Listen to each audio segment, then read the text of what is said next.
The late 1930s in Europe carried a silence that was anything but peaceful.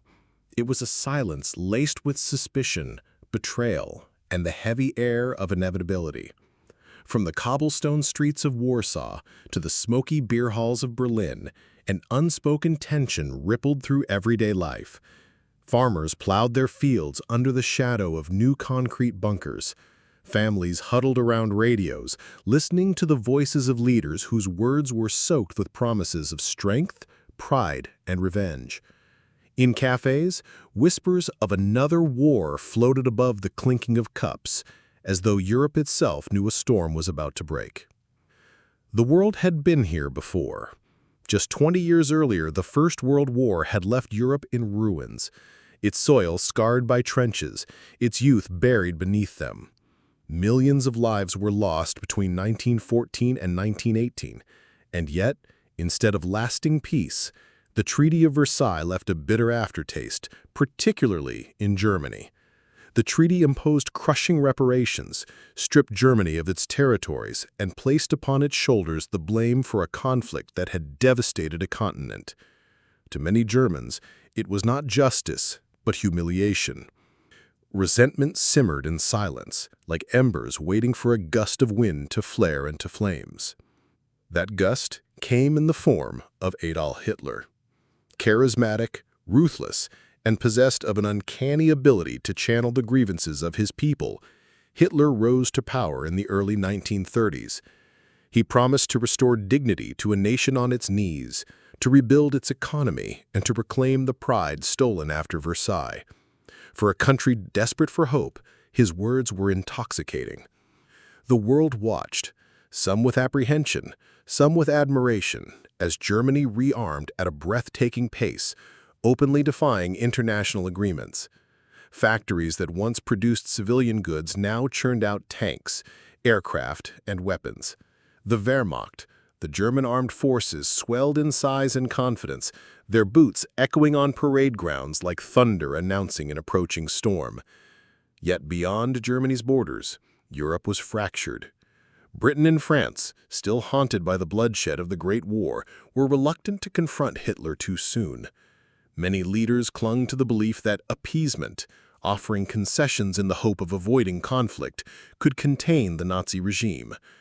The world's economy was still fragile, and the collective memory of mud-choked trenches, mustard gas, and cemeteries lined with endless white crosses made governments hesitant to risk another catastrophic war. Meanwhile, Poland stood at the crossroads of history. A nation reborn after centuries of partition, Poland had regained its independence in 1918 after the fall of the empires that once divided it. For 2 decades, Poles worked tirelessly to rebuild their state, reclaiming identity and sovereignty that had been denied for over a century. Warsaw blossomed as a vibrant European capital, its avenues lined with cafes, theaters, and bustling markets. But Poland's geography was both a blessing and a curse. Wedged between 2 ambitious powers, Nazi Germany to the west and the Soviet Union to the east, the nation was trapped between forces that saw its existence as negotiable, even disposable. As summer turned to autumn in 1939, the air was thick with rumors. Diplomats moved quietly from one capital to another, carrying proposals, ultimatums, and veiled threats. The British and the French had pledged support to Poland if it was attacked, but their willingness to act remained uncertain. In Berlin, Hitler grew increasingly impatient. His vision of Lebensraum, or living space, required the conquest of lands to the east, and Poland was the first step. Yet a war on 2 fronts, against both Britain and France to the west and the Soviet Union to the east, was a risk even he was reluctant to take. And then came the unthinkable. On the 23rd of August, 1939, Germany and the Soviet Union signed the Molotov-Ribbentrop Pact, a non-aggression treaty that stunned the world. The 2 ideological enemies, one fascist and one communist, had struck a deal. Publicly, it was an agreement not to attack each other. Secretly, it contained a sinister clause, the partition of Poland between them. For Poland, the nightmare scenario had just been set in motion. In the days that followed, German propaganda machines roared into life. Newspapers screamed of supposed Polish atrocities against ethnic Germans in border regions. Radio broadcasts spread tales, many fabricated, of violence and oppression. These stories created a narrative of victimhood, one that Hitler would use as justification for aggression. Inside Germany, the message was clear: the time had come to act. Meanwhile, in Polish villages near the frontier, peasants watched with unease as German troops massed across the border. Rumors spread faster than trains could carry them. Some prepared to flee eastward with only what they could carry. Others clung to the belief that Britain and France, their allies, would stand firm and deter Hitler. Few could imagine that within weeks, their homes would be reduced to rubble, their towns occupied, and their lives changed forever. The world stood on the edge of a precipice. The lessons of the First World War had not been learned. The storm clouds that had gathered through the 1930s were about to break into thunder. And on the 1st of September 1939, when German tanks rolled across the Polish border, the world would awaken to a nightmare that would last 6 long years. But before we step into that fateful morning, let us pause and remember what Europe looked and felt like in those final days of uneasy peace. Imagine walking through a Warsaw street on the eve of invasion. Children laughing, vendors shouting, young men in uniform kissing their mothers goodbye, and the church bells ringing for evening mass. Life continued as by sheer will against the rising tide of war. Yet beneath the surface, fear was palpable, and hope, though stubborn, was fragile. This was the calm before the storm. A storm that would not only consume Poland, but would spread across continents, drawing nations into a conflict unprecedented in scope and brutality. And it all began with one man's ambition, one pact signed in secret, and the crack of artillery fire at dawn.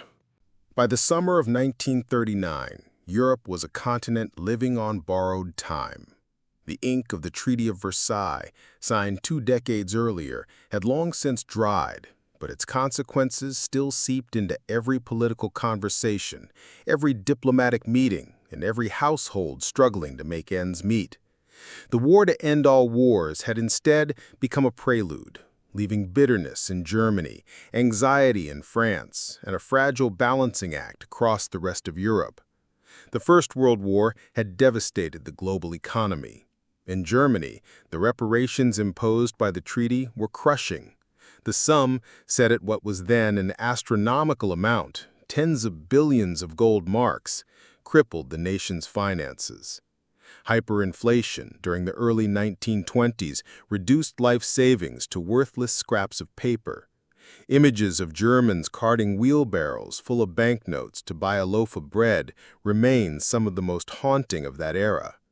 Unemployment soared, businesses collapsed, and families queued for hours to secure basic necessities. The sense of injustice ran deep. Many Germans felt they were being strangled economically, punished beyond reason, and humiliated on the world stage. The Great Depression of 1929 compounded this crisis. What began with the Wall Street crash in New York quickly rippled across the Atlantic, devastating European economies. In Germany, unemployment hit nearly 6 million people by 1932. Breadlines stretched down city blocks, and despair fermented into anger. That anger became fertile ground for extremist movements, and none were more effective at exploiting it than Adolf Hitler and his National Socialist German Workers' Party, the Nazis. Hitler understood the power of spectacle, of words spoken with fire, of symbols that stirred pride. He promised not only jobs, but also revenge, not only bread, but also honor.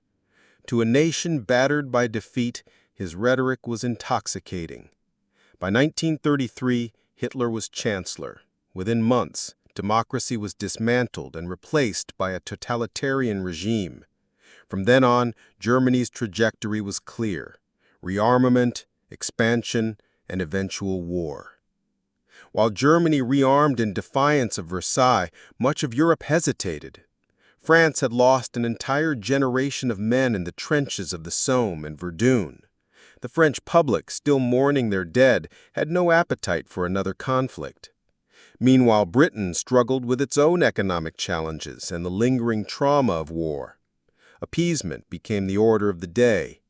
If Hitler could be satisfied with small concessions, perhaps Europe could avoid another catastrophe. But Hitler was not seeking satisfaction. He was pursuing domination. After reoccupying the Rhineland in 1936, annexing Austria in the Anschluss of 1938, and absorbing the Sudetenland following the Munich Agreement, Germany had grown in both territory and confidence. Each gamble paid off. Each treaty violation went largely unpunished. To Hitler, it was proof that boldness worked. At the heart of his vision lay Lebensraum, the idea that the German people needed more living space. Eastern Europe, with its fertile plains and vast resources, was to be the stage for this expansion. Poland, positioned between Germany and the Soviet Union, became the immediate target. The Nazi regime framed the invasion not as aggression, but as a matter of survival and justice. They claimed that ethnic Germans living in the Polish corridor were oppressed, that Danzig, today's Gdansk, belonged rightfully to Germany, and that Poland's existence was an artificial creation of Versailles. Yet beyond ideology and propaganda, there was cold calculation. By controlling Poland, Germany would secure access to resources like coal and farmland. Moreover, the conquest would push Germany's borders closer to the Soviet Union, preparing the ground for Hitler's ultimate goal, a vast German empire in the East. Across the border, Poland was preparing for the worst, though its military was stretched thin. The Polish army was courageous and numerous. Nearly 1 million men could be mobilized, but much of its equipment was outdated. Cavalry units still played a significant role, a fact that would later fuel myths about Polish horsemen charging German tanks. In truth, Poland had tanks and planes, but they were fewer in number and technologically behind the modernized German panzer divisions and Luftwaffe. Economically, Poland was also vulnerable. The country's industrial base was concentrated in a few regions, and its infrastructure lagged behind Western Europe. The Polish economy had made progress in the 1930s, but it remained fragile, heavily reliant on agriculture and coal exports. In a war of attrition, Poland's ability to sustain itself against a mechanized opponent like Germany was doubtful. In the grand chessboard of Europe, Poland's greatest asset was not its army or its factories, but its alliances. In March 1939, after Hitler swallowed up Czechoslovakia in violation of the Munich Agreement, Britain and France offered formal guarantees to defend Poland's independence. It was a bold declaration meant to deter Hitler from further aggression. But deterrence only works if the aggressor believes his opponents will act. Hitler, convinced of British reluctance to fight and emboldened by his pact with Stalin, dismissed the warnings. On the other side, the Soviet Union watched events unfold with a mixture of caution and opportunism. Stalin, wary of Germany, yet distrustful of Western democracies, sought to protect his borders and expand Soviet influence. The secret protocols of the Molotov-Ribbentrop Pact carved Eastern Europe into spheres of influence: Western Poland for Germany, Eastern Poland for the Soviet Union, and the Baltic states, also marked for eventual Soviet control. To the outside world, the pact appeared to prevent war between two ideological enemies. In reality, it cleared the path for Germany to strike at Poland without fear of Soviet intervention. Meanwhile, ordinary Europeans were left in the dark. In Warsaw, citizens debated whether Hitler was bluffing or whether he truly intended war. In London, Prime Minister Neville Chamberlain still hoped for a diplomatic solution even after the humiliation of Munich. In Paris, leaders balanced between caution and honor, unwilling to abandon Poland yet fearful of repeating the slaughter of 1914. The global powers, too, watched nervously. The United States, under President Franklin Roosevelt, maintained its policy of neutrality. The Roosevelt speeches revealed a growing unease with fascist aggression. The League of Nations, once created to preserve peace, was powerless and irrelevant, its authority shattered by years of unchecked violations. And so, Europe, battered and divided, drifted toward war. On the night of August 31st, as summer waned, German operatives staged the infamous Gleiwitz incident, faking a Polish attack on a German radio station near the border. It was a clumsy fabrication, but it served its purpose. In the early hours of September 1st, Hitler ordered his forces to march.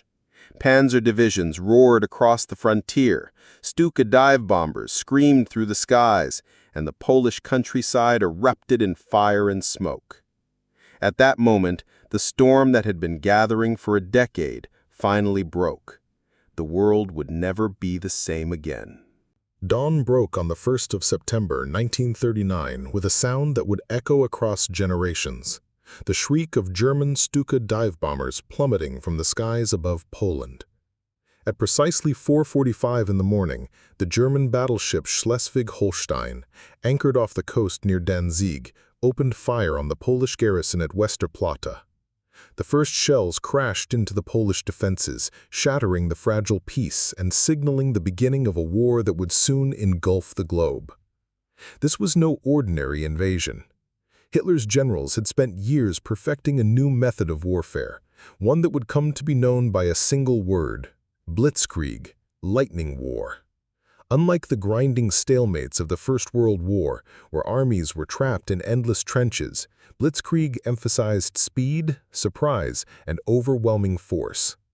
Tanks, infantry, artillery, and aircraft would strike simultaneously, breaking through enemy lines and sowing confusion before defenders could regroup. It was warfare designed to be fast, brutal, and decisive. On that first day alone, more than 1,000 German planes took to the skies. Stukas, with their distinctive wailing sirens, dove almost vertically, releasing bombs that obliterated Polish airfields, railways, and communication hubs. The terrifying howl of the sirens was psychological warfare, meant to instill panic in soldiers and civilians alike. At the same time, panzer divisions surged across the borders from East Prussia, Pomerania, and Silesia, their engines roaring, their tracks grinding through farmland and villages. Poland's military fought back with courage, but the odds was stacked against them. The Polish Air Force had fewer than 500 aircraft, many of them outdated biplanes that stood little chance against the modern Messerschmitt Bf-109 fighters. Within the first week, much of Poland's air capability was destroyed, often on the ground before the planes had a chance to take off. On land, Polish cavalry units, symbols of national pride, did their best to resist, but myths quickly spread of horsemen charging tanks with sabers. In truth, these cavalry brigades often fought dismounted, acting more like mobile infantry. Still, the romantic image of lances against steel monsters captured the imagination of the world and was exploited by Nazi propaganda to depict Poland as backward and doomed. The Polish army numbered around 1 million men, but the Germans fielded 1.5 million troops, supported by nearly 3,000 tanks and more than 2,000 aircraft. The Wehrmacht's coordination between air and ground forces created a devastating synergy. Motorized infantry followed the tanks, exploiting every breach in the Polish defenses, while the Luftwaffe bombed supply lines, bridges, and civilian centers. The strategy was to encircle, isolate, and annihilate, cutting off Polish units before they could retreat or regroup. As the days wore on, entire towns were reduced to rubble. In Warsaw, terrified families huddled in basements as bombs rained down. In the countryside, columns of refugees clogged the roads, slowing the Polish army's attempts to redeploy. Soldiers marched barefoot after losing their boots in the mud. Supply shortages grew critical. Fuel was scarce, ammunition dwindled, and communication between units broke down under the relentless German assault. The Polish High Command had placed faith in the promise of Britain and France, Both nations had pledged, in March of that year, to come to Poland's defense if it were attacked. Yet in those opening days of September, no Allied divisions crossed into Germany. Instead, the Allies hesitated, uncertain whether Hitler's move into Poland was merely another gamble or the spark of something larger. To the men in Polish trenches, the promised aid felt like a distant echo, drowned out by the roar of tanks and the screams of civilians. On September 3rd, Britain and France declared war on Germany. Crowds in London and Paris cheered, but for the Poles, the declarations were hollow. While Allied leaders made speeches about honor and duty, Polish cities continued to burn under German bombs.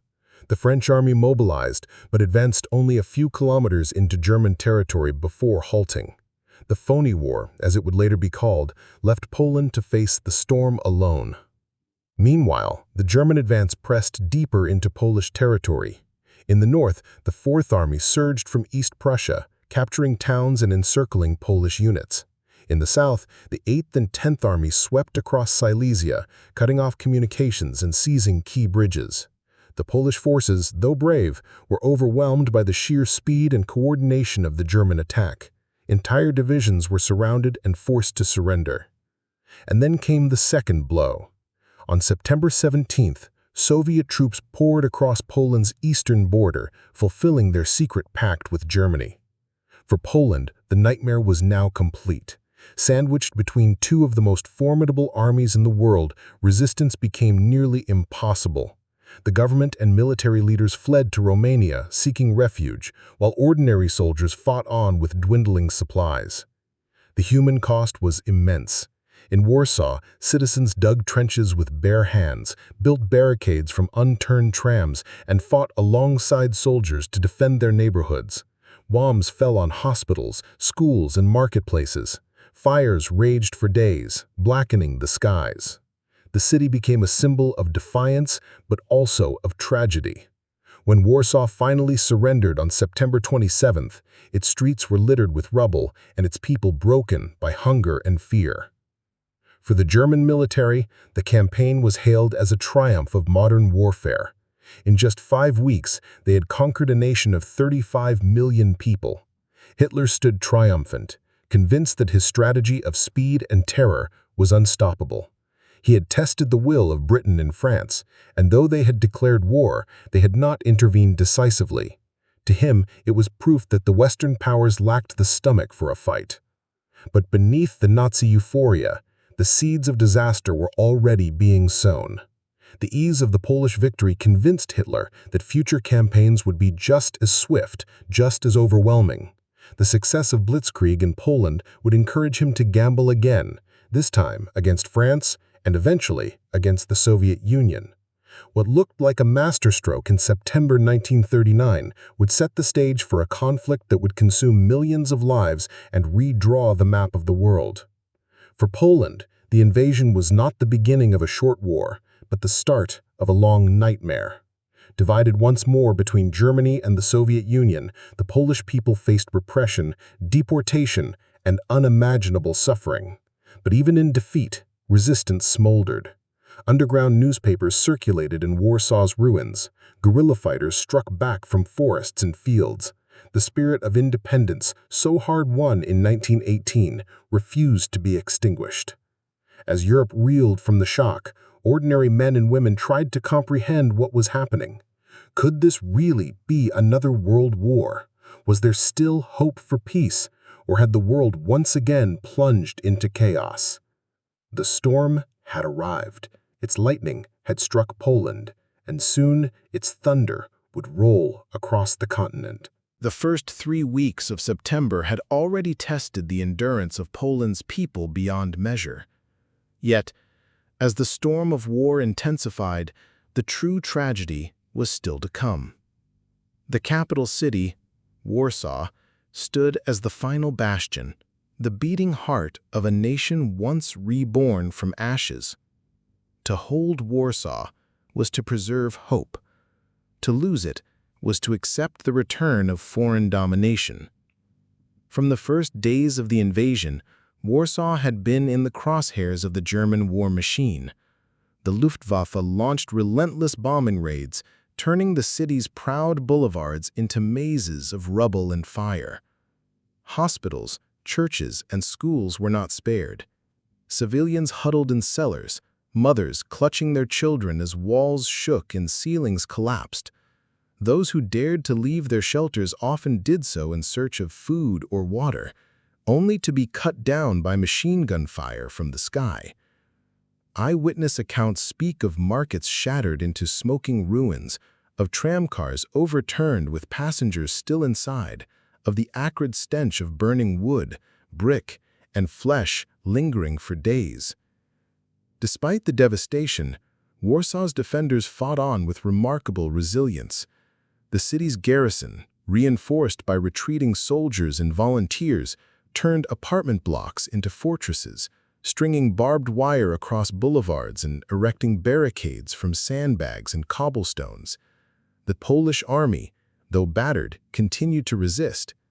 Even civilians joined the fight. Students carried messages across battle lines, women prepared food for soldiers, and children fetched water from broken pipes. The city was bleeding, but it was not surrendering. The German command, frustrated by the unexpectedly fierce resistance, escalated its tactics. On September 10th, waves of Stuka bombers unleashed incendiary explosives on residential neighborhoods. The Old Town, with its centuries of history, was reduced to ruins. Fires raged uncontrolled, turning night into a red dawn. To break Polish morale, the Luftwaffe targeted not only military installations, but also hospitals and refugee columns. One of the most notorious attacks came on September 25th, later remembered as Black Monday, when nearly 1,200 tons of bombs were dropped on Warsaw in a single day. The city was transformed into an inferno. Contemporary reports describe children crying in the rubble, families digging with bare hands to rescue the buried, and firemen collapsing from exhaustion as entire districts burned. By this time, Polish forces were already trapped in pockets across the country. In the west, the Battle of Bzura, fought between September 9th and September 19th, became the largest engagement of the campaign. The Polish counteroffensive initially surprised the Germans, inflicting significant losses on their armored divisions. For a brief moment, it seemed as though Poland might turn the tide, but German air superiority proved decisive. Bombers pounded Polish positions day after day, and the counterattack collapsed under the weight of German reinforcements. Tens of thousands of Polish soldiers were killed or captured, and the remaining units were forced to retreat toward Warsaw and Mazlin. On September 17th, as Warsaw fought desperately, a new calamity struck. From the east, Soviet forces crossed the border, implementing the secret protocol of the Molotov-Ribbentrop Pact. Red Army tanks rolled into eastern Poland, meeting little resistance. Exhausted Polish units, already fighting the Germans, could not defend both fronts. For many, the arrival of Soviet troops was a betrayal beyond comprehension. Poland, a nation reborn just 2 decades earlier, was once again being carved apart by its powerful neighbors. The Polish government faced an impossible choice. With both the Wehrmacht and the Red Army closing in, defense was futile. On September 17th, government officials, including President Ignacy Mościcki and military leaders, crossed into Romania to avoid capture.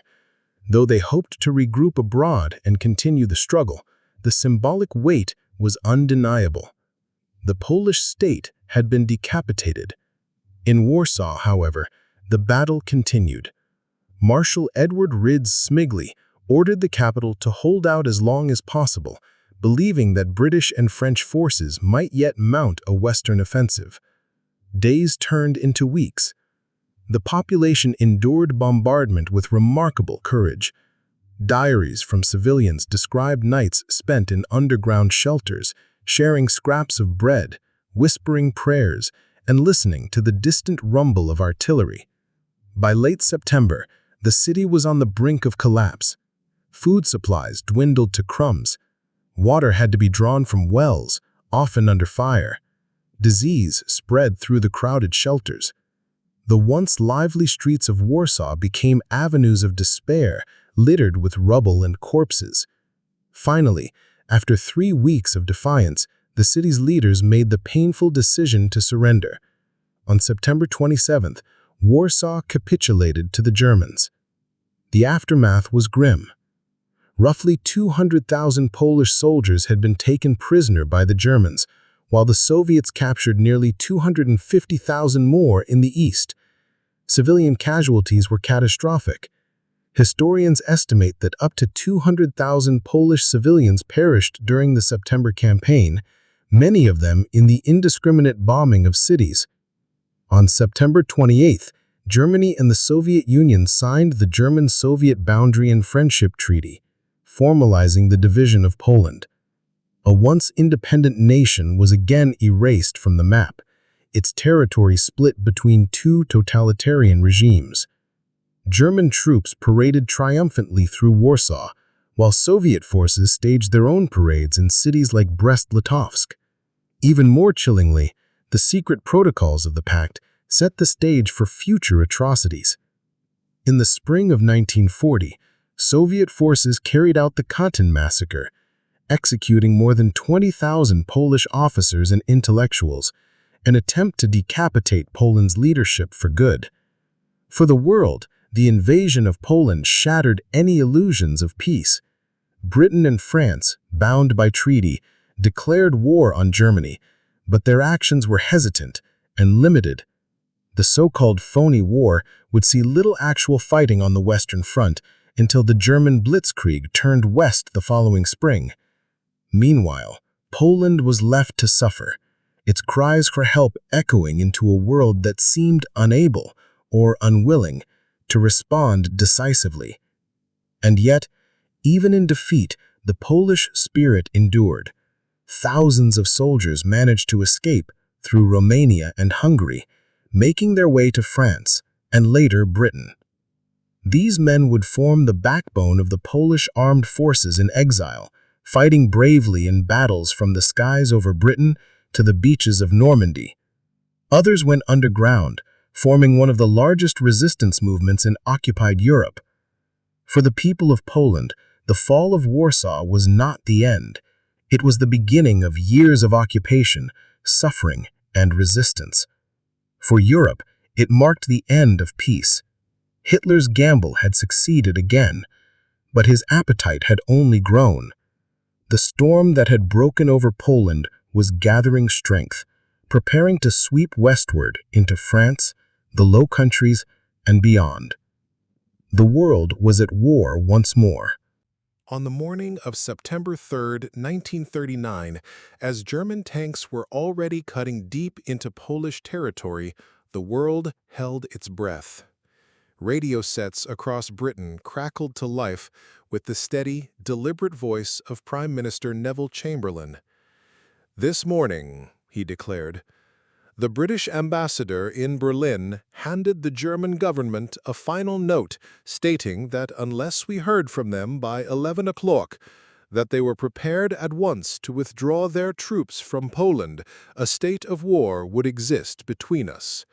I have to tell you now that no such undertaking has been received, and that consequently this country is at war with Germany."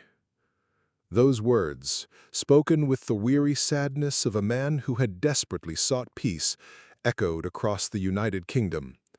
In towns and villages, people stopped what they were doing and leaned closer to their radios. In London, a hush fell across Trafalgar Square as thousands gathered to listen. When the broadcast ended, some wept quietly, remembering the horrors of the First World War. Others clenched their fists, resolved that Britain had no choice but to resist Hitler's aggression. For many, it felt as though history was repeating itself. Just hours later, France followed suit. At 5 o'clock in the evening, the French government also declared war on Germany. Paris, still haunted by the memory of Verdun and the occupation of 1914, reacted with a mixture of grim determination and deep dread. Mobilization orders spread across the country, calling up millions of men. Posters were plastered on walls, urging citizens to do their duty. Yet beneath the patriotic fervor was a heavy awareness. Another great conflict had begun, and no one knew how long it would last. In Berlin, the news of Britain and France's declarations did little to slow Hitler's advance. He had gambled that the Western Allies would hesitate, that they would shrink from war to preserve their own fragile peace. To some extent, his gamble was right. Although war had been declared, Britain and France took little immediate action. Their armies mobilized slowly, and their first offensive, a tentative push into Germany's Saar region, was quickly abandoned.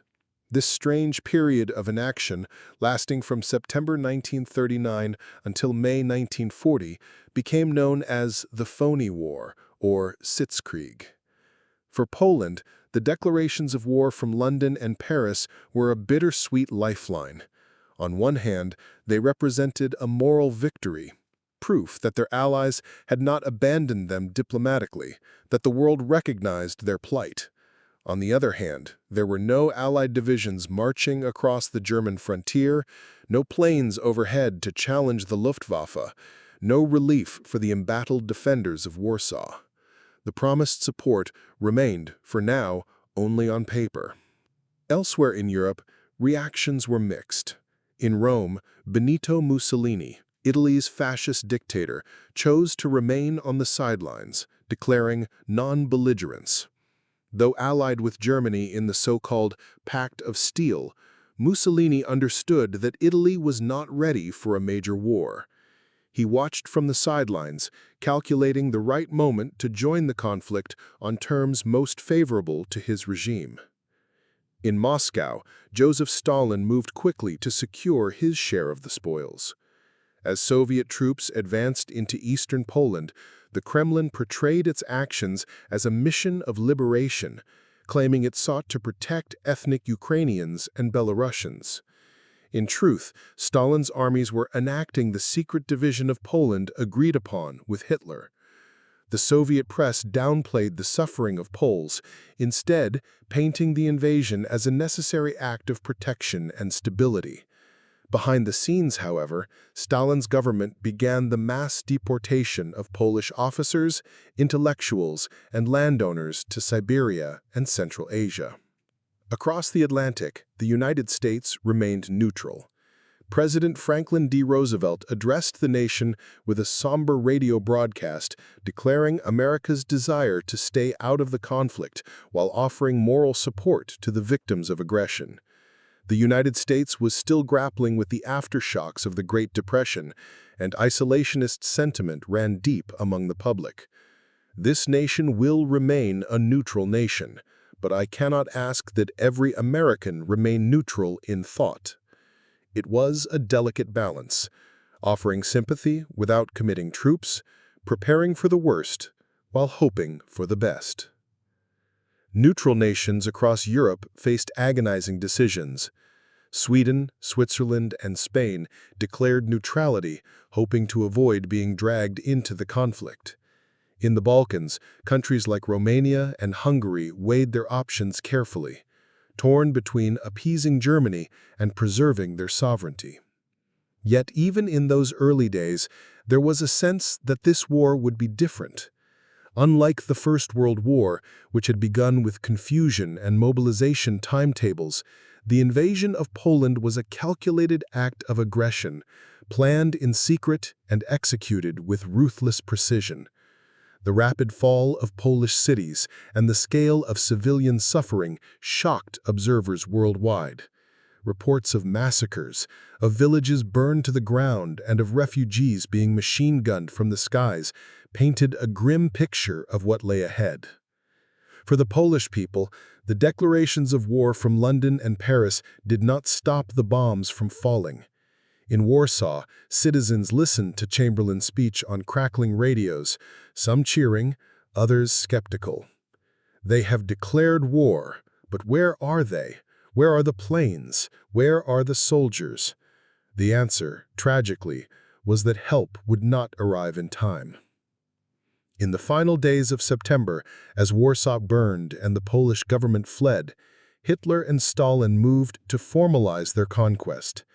On September 28th, the German-Soviet Boundary and Friendship Treaty was signed in Moscow. Maps were redrawn, Poland divided, and its people condemned to years of occupation. For Hitler, it was a resounding victory. For Stalin, it was a calculated expansion of influence. For Poland, it was another national tragedy, a repeat of the partitions of the 18th century. And for the rest of the world, it was the beginning of something darker.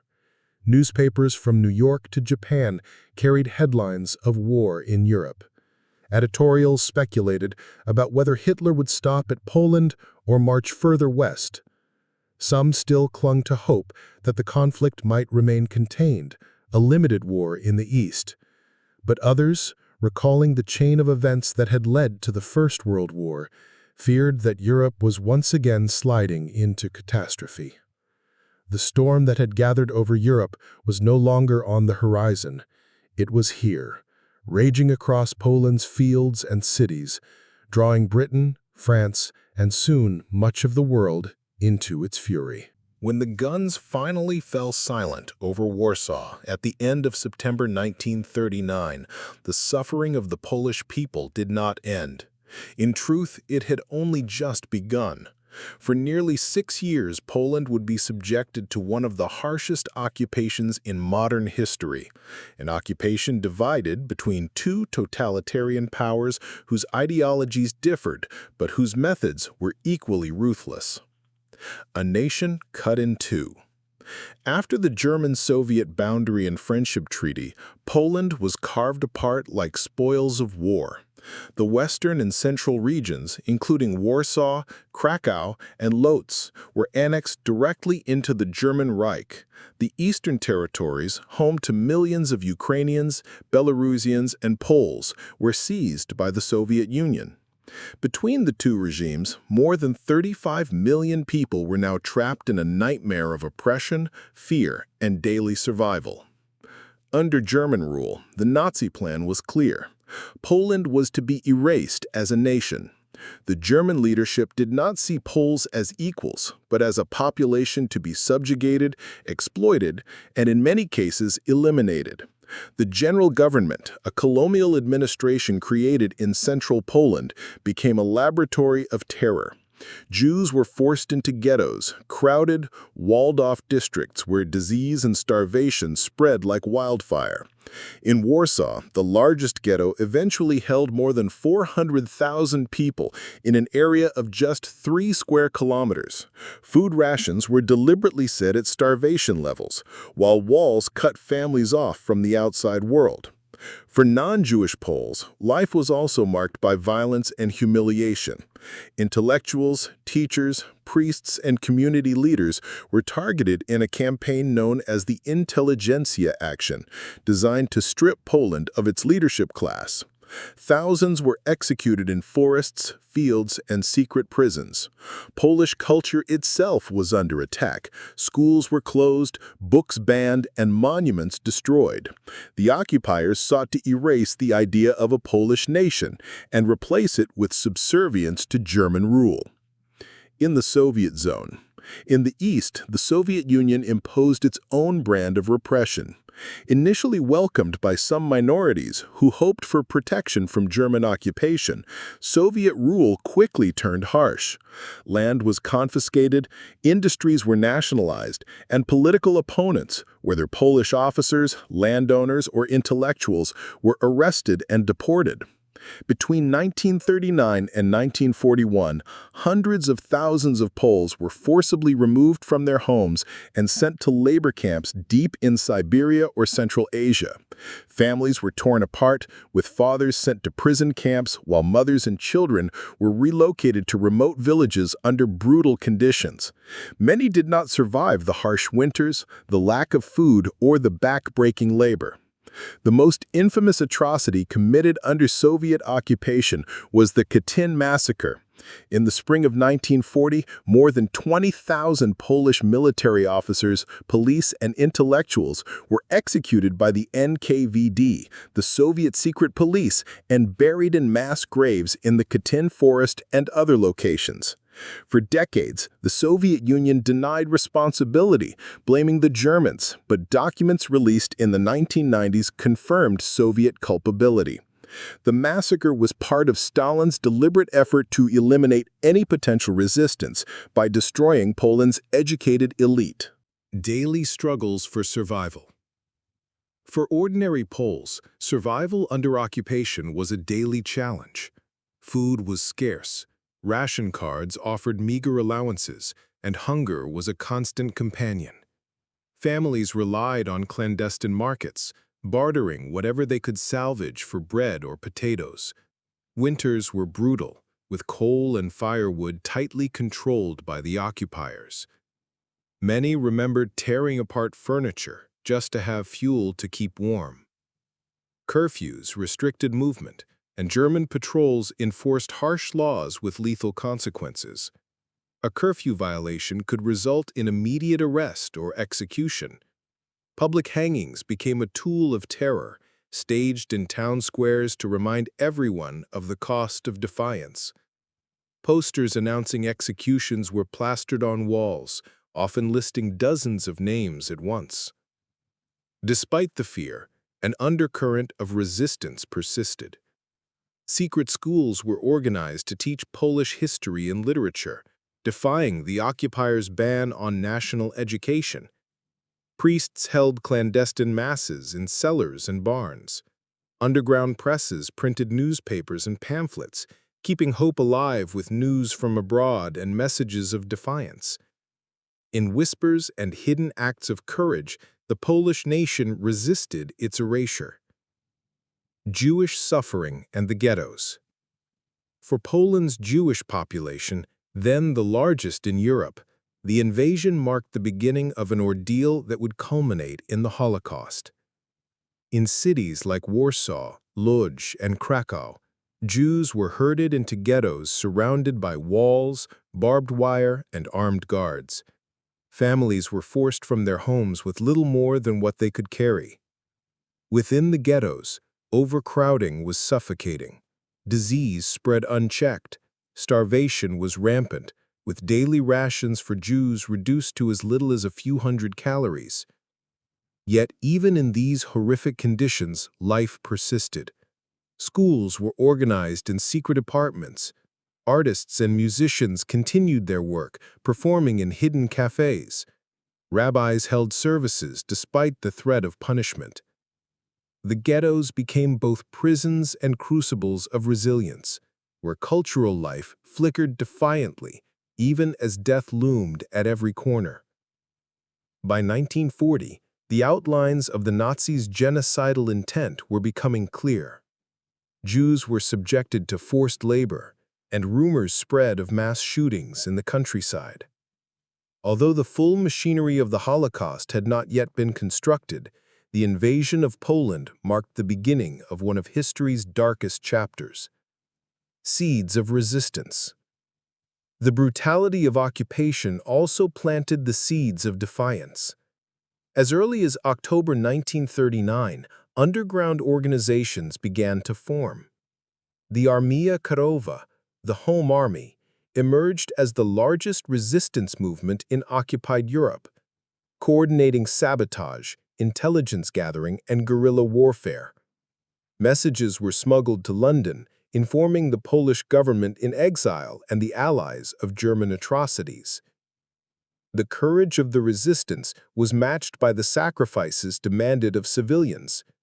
For every act of sabotage, the Nazis carried out brutal reprisals, executing hostages or burning entire villages.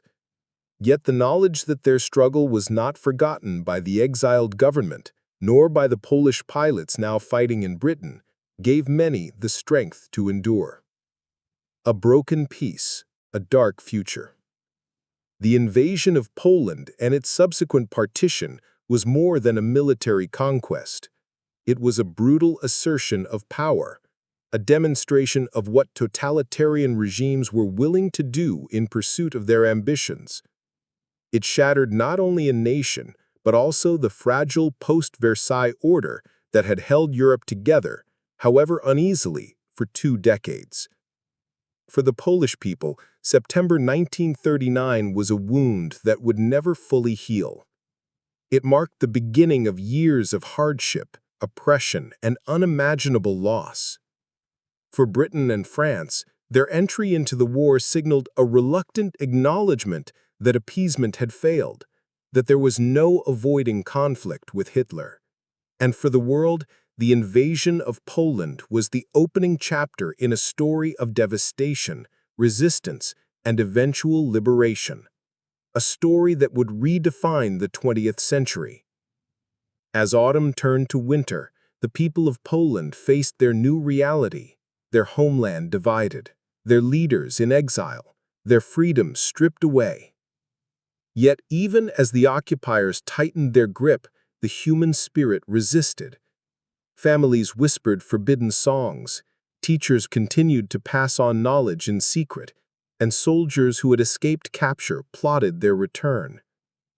The storm had arrived, and Poland was its first victim. But as history would show, the resilience of its people would become a symbol for all of Europe in the darkest of times.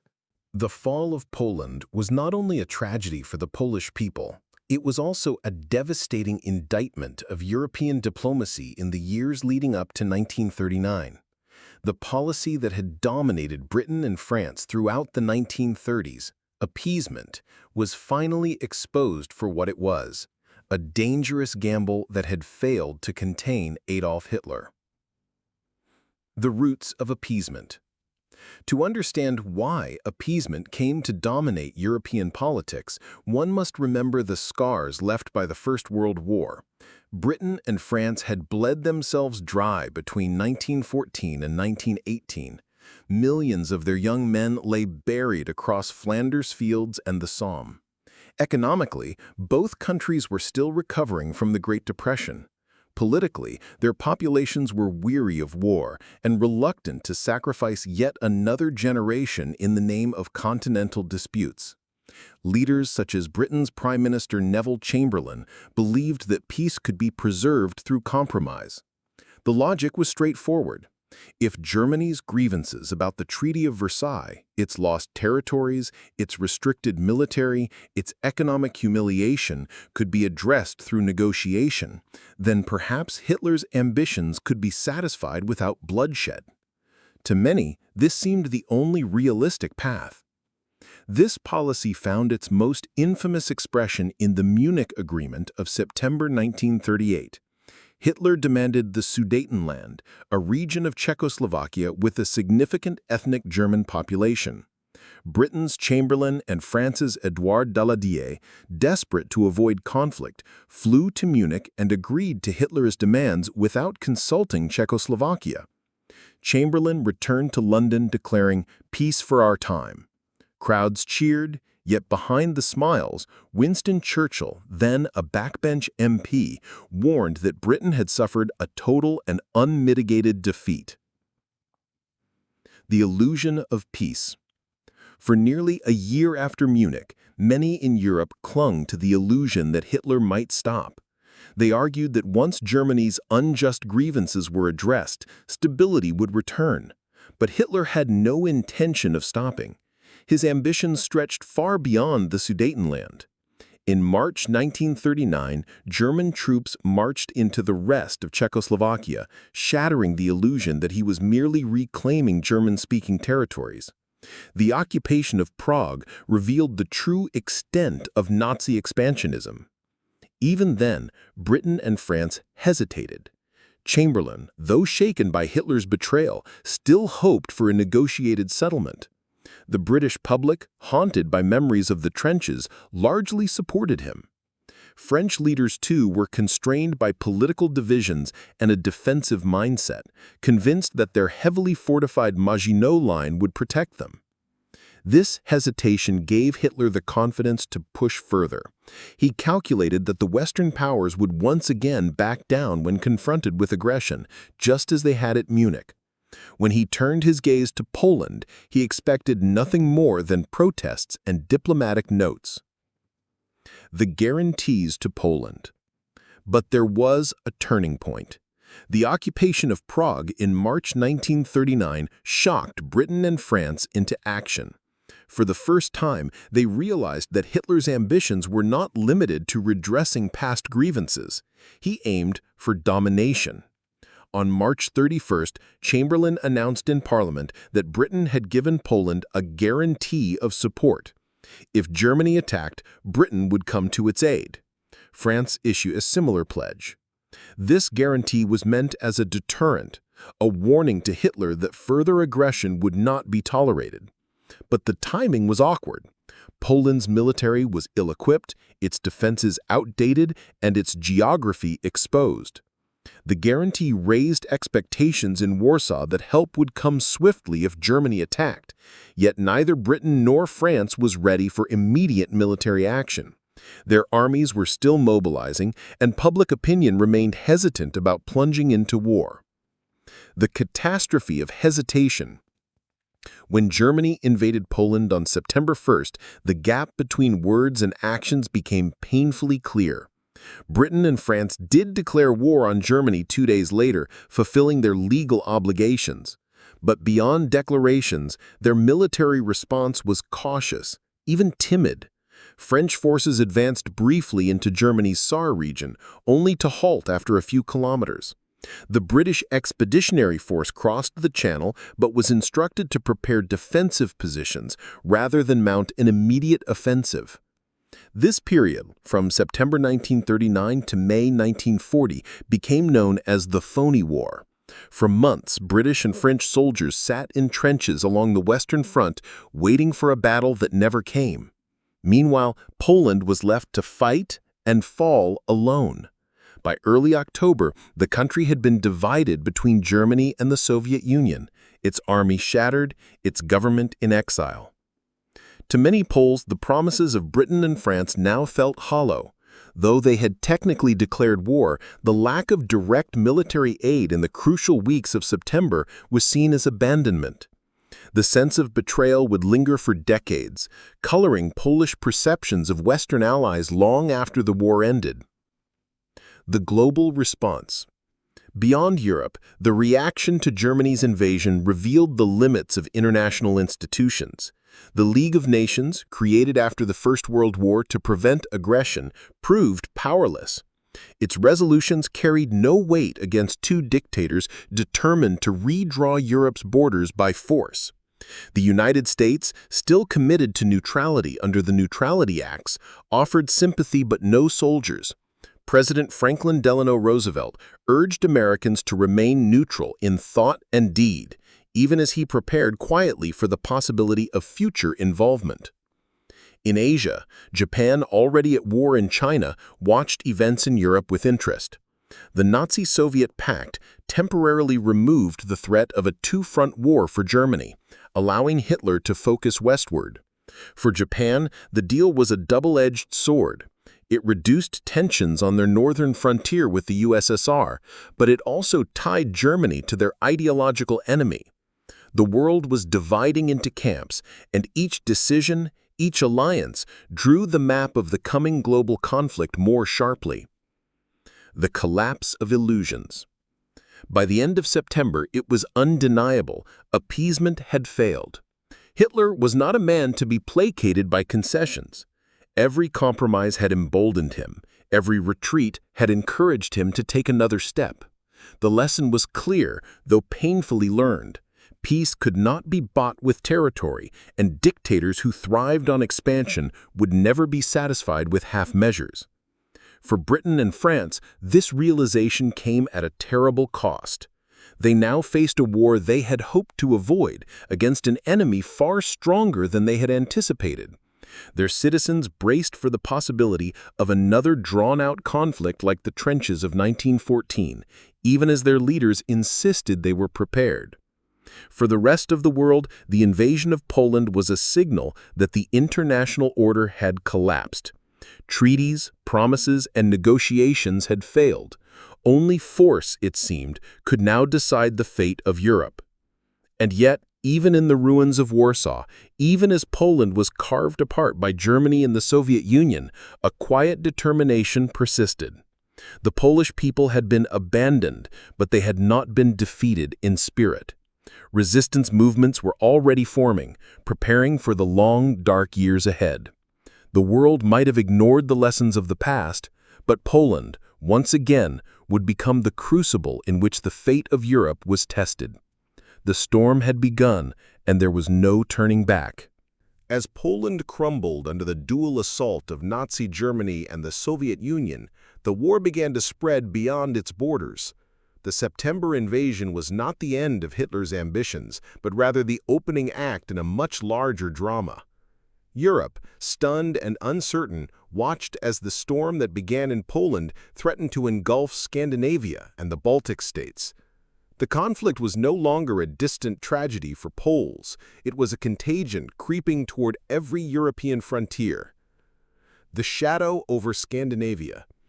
In the autumn of 1939, the nations of Northern Europe, Norway, Denmark, Sweden, and Finland clung to neutrality.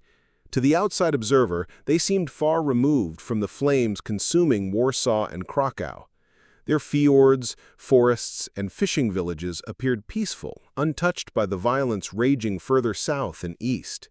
Yet appearances were deceiving. Scandinavia held resources that were vital to the German war machine. Foremost among these was iron ore. Sweden's mines in Gällivare and Kiruna produced some of the purest iron ore in the world. During the harsh winter months, when the Baltic ports froze, the ore was shipped through the Norwegian port of Narvik, carried by rail over snow-covered mountains to the coast.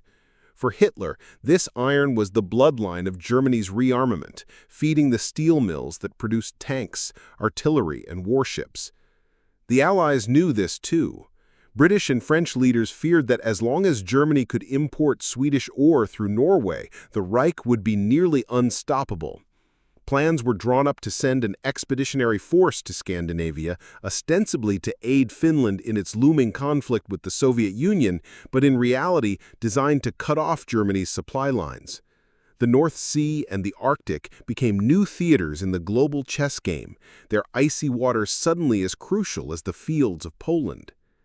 The Winter War. In autumn 1939, while Poland was still reeling from defeat, the Soviet Union turned its gaze to Finland. Claiming security concerns, Stalin demanded territory near Leningrad to create a buffer zone. When Finland refused, the Red Army invaded. The world expected a swift Soviet victory. After all, the Red Army outnumbered the Finns nearly 4-1 and possessed thousands of tanks and aircraft. Yet the Finnish people, fiercely independent and hardened by their unforgiving climate, mounted a resistance that stunned observers. Clad in white camouflage, Finnish ski troops moved silently through snowy forests, ambushing Soviet columns and vanishing into the trees. They used their intimate knowledge of the terrain to their advantage, striking supply lines, destroying tanks with Molotov cocktails, and harassing Soviet troops in the freezing wilderness. This style of guerrilla warfare became legendary, and the very name Molotov cocktail was born during these battles. Finns mockingly named their improvised weapons after the Soviet foreign minister Vyacheslav Molotov. One figure emerged as a national hero, Simo Häyhä, a humble farmer who became one of the deadliest snipers in history, credited with over 500 confirmed kills during the conflict. His skill, combined with Finland's determined defense, turned the Winter War into a nightmare for Soviet commanders. Despite their bravery, Finland could not hold out forever. By March 1940, exhausted and out of ammunition, the Finns were forced to sign the Moscow Peace Treaty, ceding territory to the Soviet Union. Yet they had inflicted massive casualties on the Red Army. Some estimates suggest more than 200,000 Soviet soldiers were killed or wounded. The conflict revealed the weaknesses of Stalin's military, which had been purged of experienced officers during the Great Terror, but it also showed his determination to expand Soviet influence by force. The Baltic states under pressure. While the world's attention was fixed on Poland and Finland, the Baltic nations, Estonia, Latvia, and Lithuania, found themselves in an impossible position. Small, vulnerable, and sandwiched between Germany and the Soviet Union, they were caught in the web of the Molotov-Ribbentrop Pact.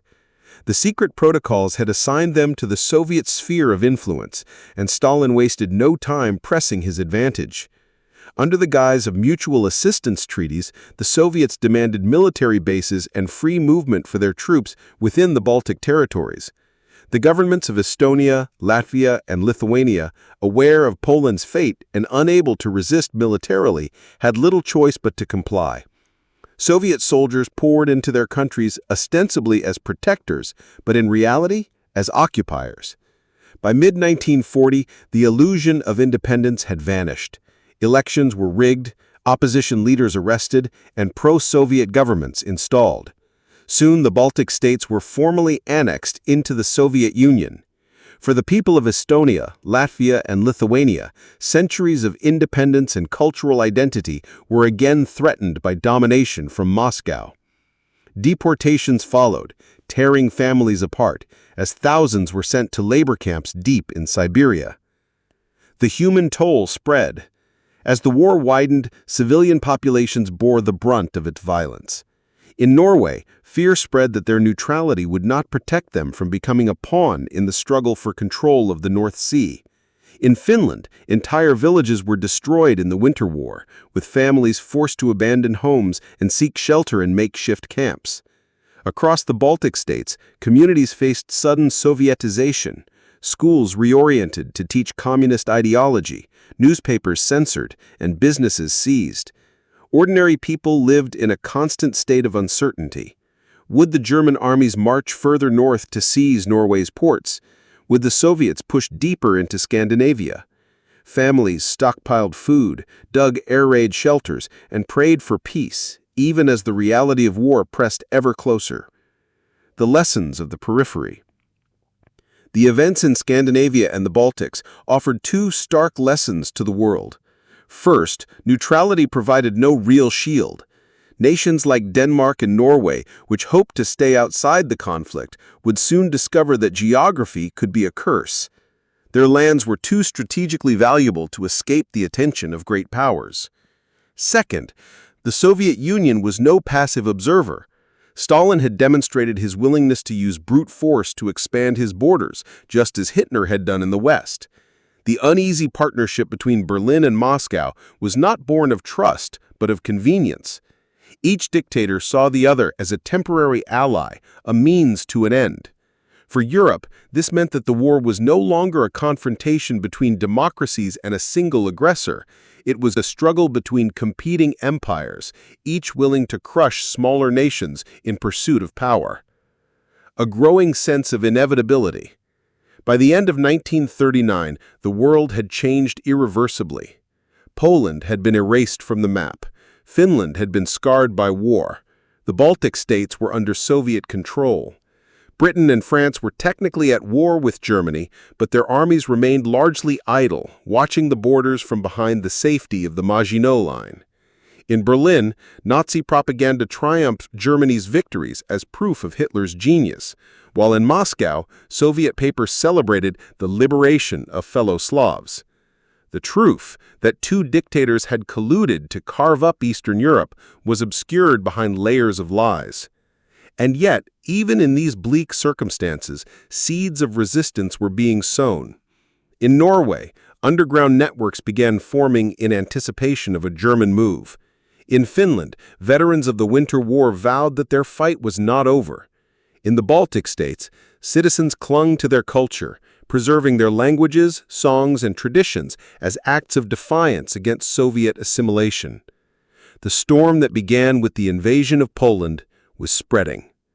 Europe was entering a new phase, one in which neutrality was fragile, alliances uncertain, and the very map of the continent was being rewritten. The wider war had begun, and the world was only starting to grasp the scale of the catastrophe that lay ahead. The dawn of September 1st, 1939, seemed like any other late summer morning in Europe. The harvest sun rose pale above the Polish countryside, casting a golden hue across fields of wheat and quiet villages still wrapped in sleep. For a moment, there was still peace. Children nestled under blankets, farmers prepared for another day in the fields, and shopkeepers readied their stalls in the markets. Yet the calm was an illusion. Just beyond the border, the most formidable military machine Europe had ever seen was already in motion. At 4:45 a.m., thunder cracked across the Baltic coast. It was not a storm, but the opening salvo of German naval guns. The battleship Schleswig-Holstein, anchored under the guise of a ceremonial visit in Danzig's harbor, turned its cannons toward the Polish garrison at Westerplatte. Shells screamed through the morning air, smashing into barracks and fortifications. Moments later, the sky darkened with the menacing silhouettes of Stuka dive bombers. Their sirens wailed like banshees, a psychological weapon designed to instill terror. The bombs fell with terrifying precision, igniting oil depots, tearing open trenches, and sending fireballs into the sky. Across the Polish countryside, the Blitzkrieg unfolded in full force. German panzer divisions surged across the border in tightly coordinated columns, their tanks grinding forward with relentless momentum. Motorized infantry followed in trucks and motorcycles, exploiting every gap in the Polish defenses. Overhead, the Luftwaffe ruled the skies, strafing retreating soldiers and bombing railways to cut supply lines. The strategy was simple: overwhelm the enemy before they could react, strike so fast that defense became impossible. For the Polish soldiers stationed at border posts, the onslaught was bewildering. Many had been trained in tactics better suited to the trench warfare of the previous war. Orders were confused, communications disrupted, and units scattered. Yet bravery was not absent. At Westerplatte, just a few hundred Polish defenders held out against repeated German assaults for 7 days, repelling waves of infantry and tanks despite being vastly outnumbered. Their resistance became a symbol of Polish courage, proof that even in the face of overwhelming odds, they would not surrender easily. In the cities, panic spread like wildfire. Air raid sirens wailed, driving civilians into basements and shelters. Mothers clutched their children as bombs fell, while fathers queued for hours to enlist.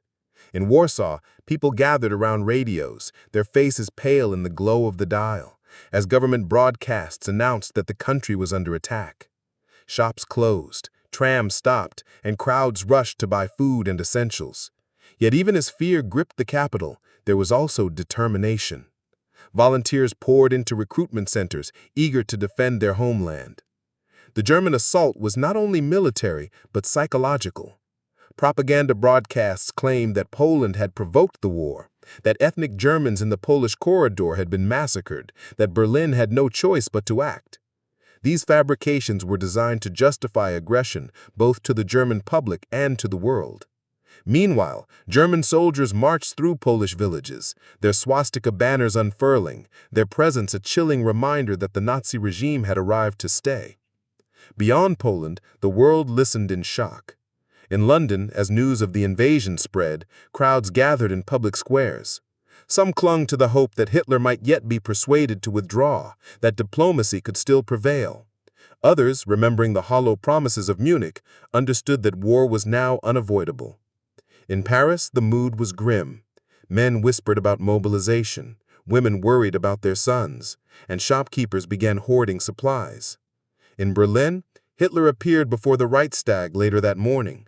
With fiery rhetoric, he accused Poland of aggression and declared that Germany was acting in self-defense. His words were met with thunderous applause from Nazi officials, but outside the halls of power, ordinary Germans listened with mixed emotions. Some were jubilant, swept up in nationalist fervor. Others, veterans of the First World War, feared that the nation was marching toward another catastrophe. For Poland, September 1st was the day life changed forever. Families who had awoken to the sounds of birdsong found their homes reduced to rubble by nightfall. Fathers marched off to the front, many never to return. Mothers tried to comfort children in darkened shelters, their lullabies drowned by the drone of bombers. Trains packed with refugees choked the rail lines, while carts and bicycles clogged the roads leading east. Hope flickered, sustained only by the belief that Britain and France would come to their aid. The invasion of Poland was not a localized conflict. It was the detonation of a powderkin that had been waiting since 1918. By daring to cross the border, Hitler forced Europe into a reckoning. Could the democracies stand against aggression, or would they once again yield? The answer would come within 2 days, when Britain and France declared war. But on that morning, September 1st, 1939, the Polish people had no time for diplomatic calculations. For them, the war was not a debate in parliaments or a headline in newspapers. It was the roar of planes overhead, the crash of bombs in the street, the desperate flight of families into the unknown. It was the day the world changed, the moment when peace shattered, and the storm began its relentless march. The guns that roared on the 1st of September 1939 did more than shatter the stillness of a Polish morning. They shattered the fragile illusion that Europe's peace could be preserved through words and paper promises. The invasion of Poland was not just a local conflict between neighbors. It was the opening crack in a dam that would soon burst, flooding the world with 6 years of unparalleled destruction. For Poland, the storm was immediate and merciless.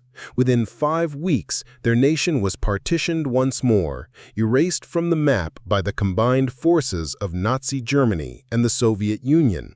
Civilians endured the nightmare of occupation, families torn apart, culture suppressed, and entire communities, particularly Jewish ones, forced into ghettos or deported eastward to unknown fates. The courage of Warsaw's defenders, the determination of Polish partisans, and the resilience of ordinary people became symbols of defiance. Yet symbols could not shield them from starvation, terror, or the systematic brutality of 2 of the 20th century's most ruthless regimes. For the Western Allies, the invasion exposed the bankruptcy of appeasement. The promises made in Munich a year earlier collapsed in flames, proving Churchill's grim warning true. Concessions only emboldened tyrants. Britain and France declared war, but their slow and cautious response left Poland to fight alone. In the corridors of power, leaders wrestled with regret, even as their nations braced for what lay ahead. Beyond Europe, the invasion reverberated across oceans. In Washington, President Roosevelt pleaded for peace while preparing his country for a conflict it was not yet ready to join. In Tokyo, militarists eyed the European turmoil as an opportunity to expand further into Asia. And in Moscow, Stalin tightened his grip on the Baltic states while secretly plotting his next moves. September 1st, 1939 was more than a date. It was a dividing line in human history. Everything that came after, the fall of France, the Blitz over Britain, the Holocaust, the battles of Stalingrad and Alamein, the D-Day landings, the atomic bomb were born from that single morning when German shells rained down on Westerplatte. The world would never return to the innocence of the night before. And yet, even in the deepest darkness, there was light. In the ghettos of Warsaw, children learned secretly from teachers who refused to let knowledge die.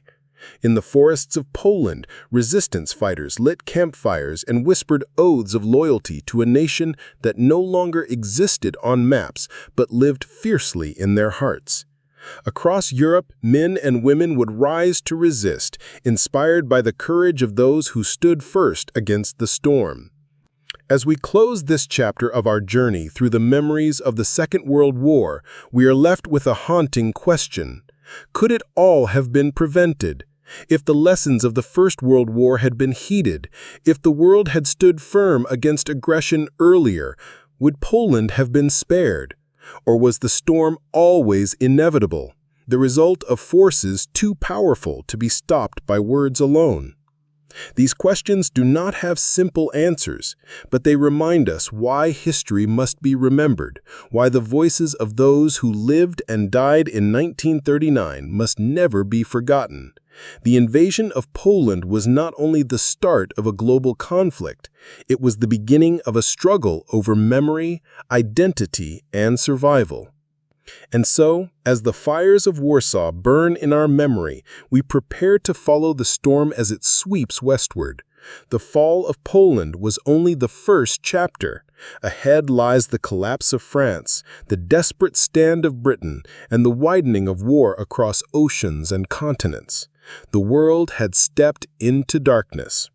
The question remains, once unleashed, could the storm be contained, or was humanity destined to endure 6 years of fire before seeing the dawn again?